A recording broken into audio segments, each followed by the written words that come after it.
Welcome to Cost Saver Conversations. I'm Angela, and I ask the practical questions so you can quickly understand what matters. Today, I'm joined by Assad. Hi, Angela. We are unpacking the UK Emergency Fund Playbook, sizing your safety net for real life today, and tying it back to the wider cost saver ecosystem, including tools like Emergency Fund Runway Simulator UK, months to empty, so you can turn insights into action quickly. Just a heads up before we dive in, we are your synthetic hosts. We are great with numbers, but as AI, we can sometimes be confidently wrong. Think of us as the digital versions of your most knowledgeable, slightly caffeinated friends. Exactly. Treat this chat as a smart estimate only, not as professional financial guidance. Always check important details with official sources or a qualified expert before making any big decisions. Welcome back to the Cost Saver podcast. Today we're getting into something that I think quietly stresses a lot of people out, the emergency fund. Assad, you've been looking at this piece called the UK Emergency Fund Playbook, and honestly, I'm hoping we can make this feel less overwhelming than it usually does. Yeah, I mean, look, for decades, right? Personal finance advice in the UK has just kind of recycled the same line. Save 3 to 6 months of expenses, stick it in an easy access account, forget about it. And that was fine, maybe, but it was written for a completely different economy. Different how? Well, back then, wages sort of moved with inflation, energy bills were predictable, like genuinely predictable, and rental costs didn't swing by hundreds of pounds a month between cities. So the whole foundation of that advice is kind of crumbled if I'm honest. Right. And I suppose what gets me is that a 3-month cushion for someone renting in Manchester versus someone with a mortgage in the Southeast, those are wildly different numbers. Wildly different. The absolute pound figures can differ by tens of thousands, and yet the advice just treats them the same. Like, if your monthly outgoings are $3,200, 3 months is $9,600. If they're $1,800, it's $5,400. One household is dangerously exposed, the other might be oversaving at the expense of, pension contributions or something. Oh, I hadn't even thought about the oversaving side of it. Yeah, that's a real thing too. It really is. And then there's the silent killer, which is inflation just eating away at your buffer year after year. The article has this warning that kind of stopped me. If your emergency fund was calculated in 2020 and you haven't revisited it, it's likely lost 15 to 20% of its real value due to cumulative inflation. Wait, 15 to 20%?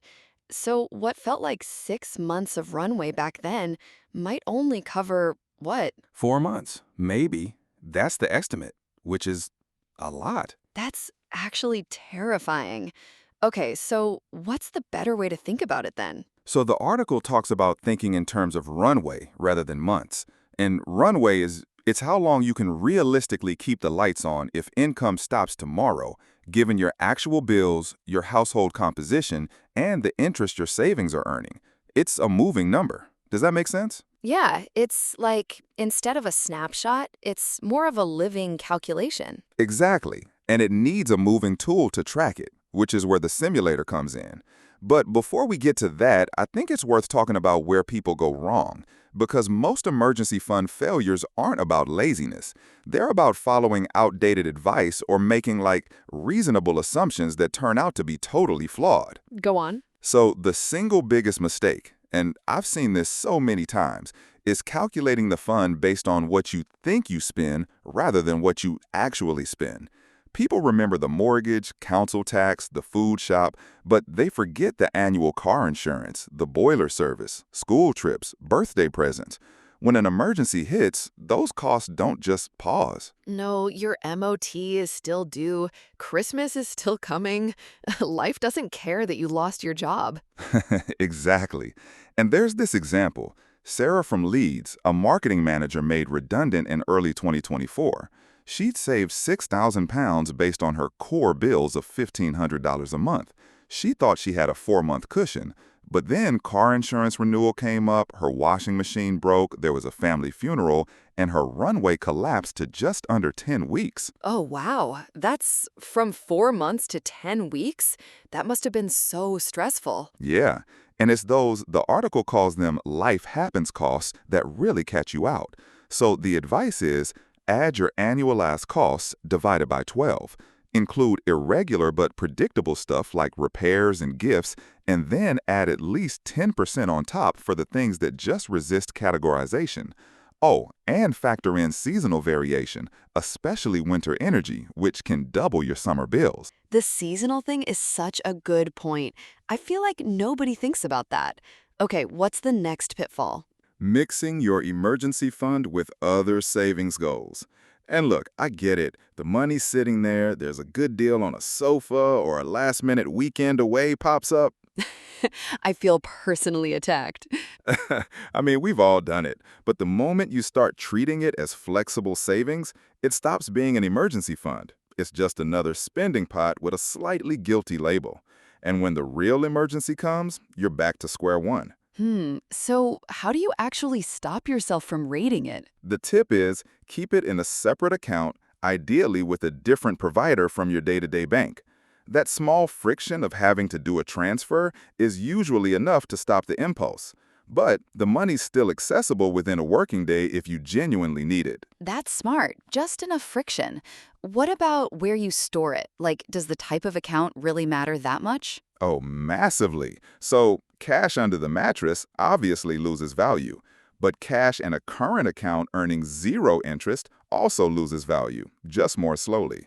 And with Bank of England rates now materially above zero, keeping emergency money there is basically a self-inflicted wound. On a $10,000 buffer, the difference between 0% and a competitive 4.5% easy access rate is $450 a year. 450? That's a holiday. Or a really nice chunk toward the next phase of saving. Right. But, and this is the other side, don't lock it up in a 2-year fixed bond either. Because if you can't get to it within a day or two without penalty, it's not an emergency fund. It's an investment. The sweet spot is an easy access savings account or a cash ISA that pays a competitive rate, is FSCS protected, and allows same-day or next-day withdrawal. Premium bonds work for a portion too, though the average return can lag inflation. Okay, so let's talk about this runway simulator then. How does it actually work? So it's designed to strip away the guesswork. You enter your monthly outgoings broken down by category, your notice period, your realistic time to find similar work in your sector, any statutory or contractual sick pay you'd receive, your current savings balance, and the interest rate you're earning. The whole thing takes about 10 minutes if you've got your recent bank statements to hand. And it gives you a number? It gives you a range, which I think is the clever bit. It shows your runway under a mild scenario, like a short gap between contracts, and under a severe scenario, like long-term illness with reduced state support. Seeing both figures side by side really changes how you think about the target. It's not just, here's your magic number. Oh, that's actually reassuring in a way, because I think a single number would just feel like pass or fail. Yeah, and it personalizes by life stage too. A single renter in their 20s versus a family with a mortgage and 2 kids, totally different needs. It adjusts for household composition, dependence, whether there's a second income, and crucially, whether you're salaried, self-employed, or contract-based, because job replacement time varies enormously. I imagine self-employed is a whole different ballgame. Completely. Statutory sick pay is minimal, there's no employer to cushion the fall. So when you tick the self-employed box, the recommended runway extends. The article says salaried employees with strong redundancy protection may only need 4 to 5 months, but contractors and freelancers often need 9 to 12 months of realistic runway. 9 to 12 months.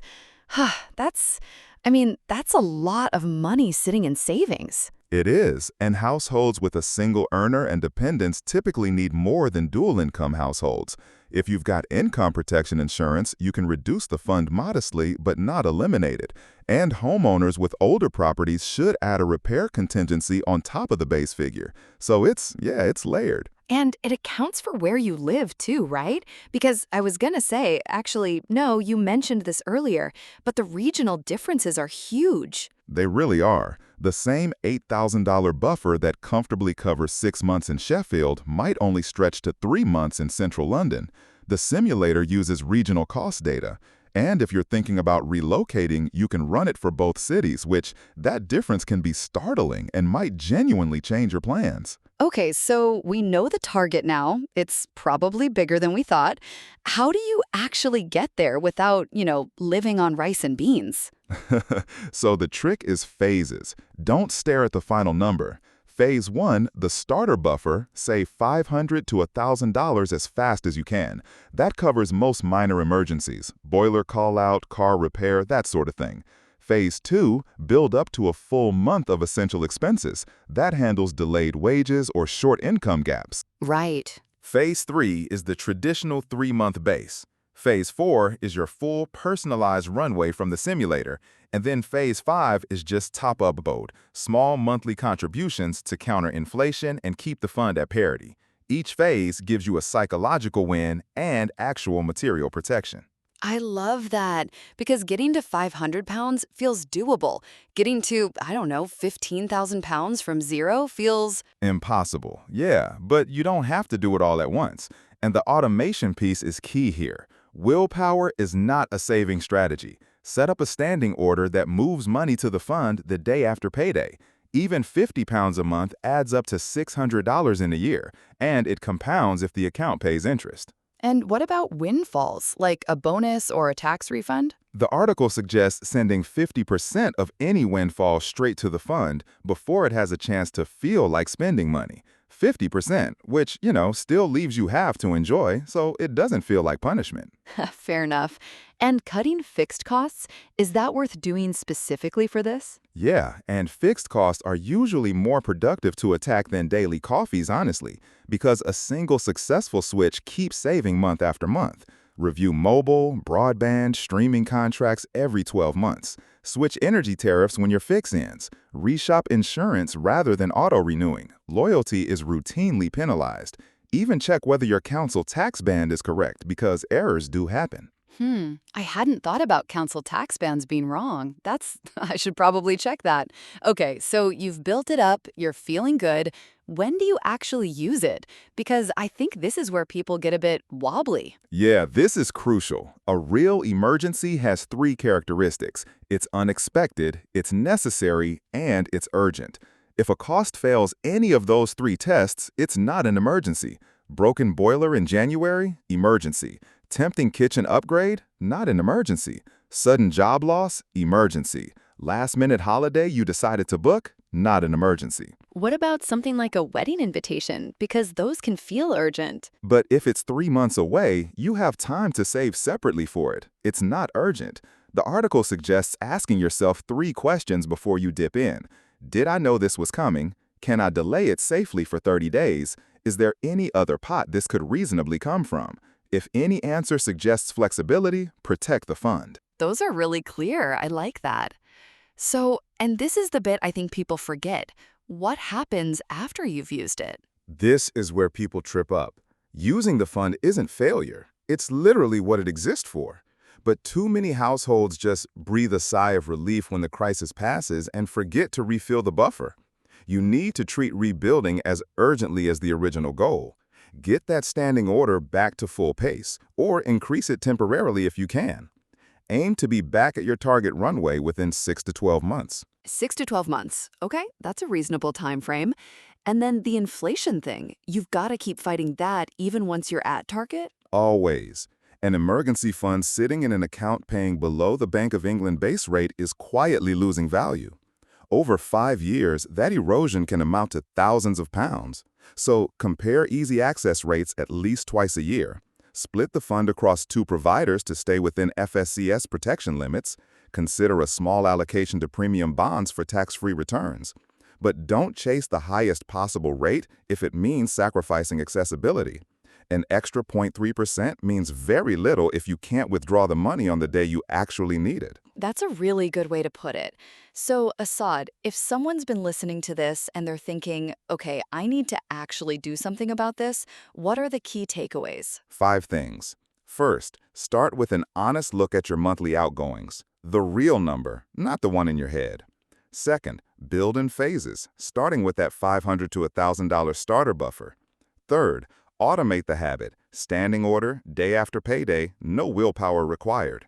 Fourth, rebuild after every withdrawal, treat it as urgent. And fifth, revisit the calculation every time your life changes materially. New job, new baby, new mortgage, new city, new health situation.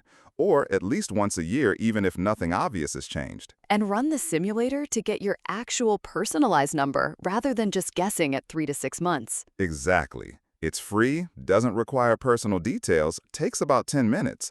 A gap you can see is a gap you can close. Doing nothing doesn't make the risk go away, it just means you find out the hard way. Well, on that cheerful note, no, honestly, I think this is really empowering stuff. Thanks, Asad. And thanks for listening, everyone. We'll see you next time on the Cost Saver podcast. Quick side note, this guide connects with other cost saver blogs, especially Moving Cities in the UK and the Mistakes to Avoid, MP Cost of Living Scorecard Guide, and Rental Crime and Neighborhood Safety Guide. Exactly. And reading those together helps you connect the dots across your household budget, not just this one topic in isolation. And if you want to apply this immediately, jump into tools like Emergency Fund Runway Simulator UK Months to Empty right after this episode. Primary sources used here include Money Saving Expert and FSCS, Compensation Limits and Protection, so you can verify the data yourself and stay evidence-led. That wraps this cost saver conversation with Angela and Asad. If this helped, share it with someone who could put these ideas to work this week. Your next step is simple. Try Emergency Fund Runway Simulator UK Months to Empty, then read Moving Cities in the UK and the Mistakes to Avoid, and use them together to take action today.